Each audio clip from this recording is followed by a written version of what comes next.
Good morning, everyone. We're continuing here in the Hilchos KASHRUS, the laws of keeping kosher, and today is a bit of a sikum, a summary of some of the halachas that we spoke about the last couple of days.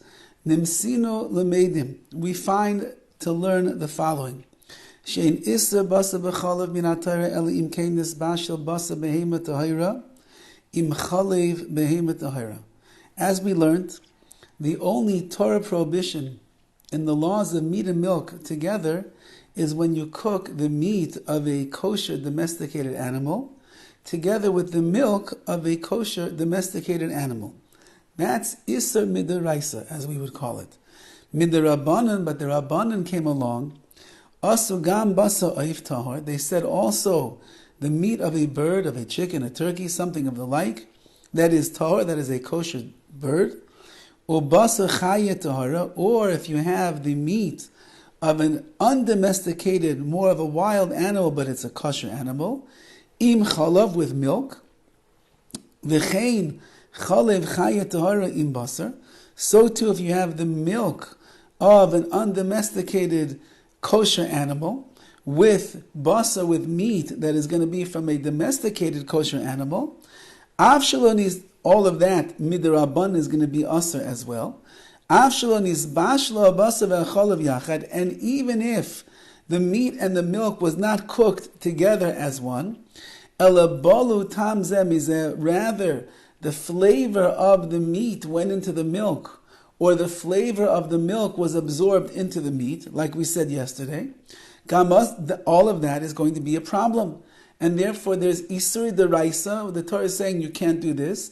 And the HaChaim, to protect us from making mistakes in the world of KASHRUS, they also came along and they said this is also going to be a problem, because if you think that you could have a piece of milk, a meat, that had milk that was absorbed inside of it, not even through the cooking process, if you think that you'll be allowed to eat that, we know that you'll come to think that you can even eat meat and milk that was cooked together.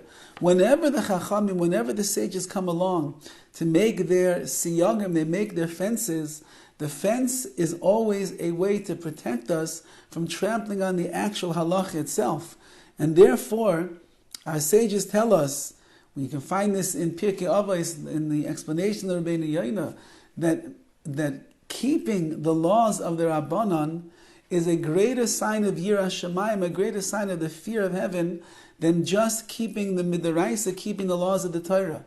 Because since that we want to make sure that we don't trample on any laws of the Torah, and the Chacham set up all the fences to protect us in that way, by guarding the fence shows how much it matters to us to make sure that we don't end up trampling on the laws of Torah at the end of the day. So if you listen to the Chachamim, you listen to Chazal and the sages, and you keep the Rabbanans, that itself is a great sign and a great display of your fear and your awe of Hashem, because you want to make sure that you are always safeguarded from doing the wrong thing.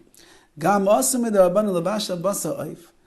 too, the Rabbanan made another gezerah that you're not allowed to cook the flesh or the meat of an oif, of a bird, of a chicken, chayu behema tameya b'chalev, or even a chaya, a wild animal, or a behema tameya, or even an animal that is not kosher, b'chalav, in the milk that is kosher.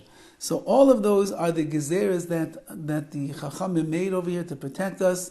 Again, we'll keep in mind that in general, when you are going to the store and you are buying your milk off the shelf, you're getting yourself cow's milk over there. When you're buying the meat, you are buying animals that are kosher animals.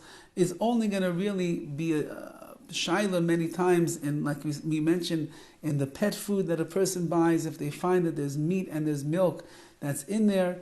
So to feed it to their pets to get the benefit, that's called a benefit. So you have to know what kind of meat and what kind of milk is going to be in there, whether or not you're allowed to rely upon the heterim, the leniencies that we have, or you have to be machmir, you have to be more strict to make sure that you follow in the ways of the Chachamim and the Torah.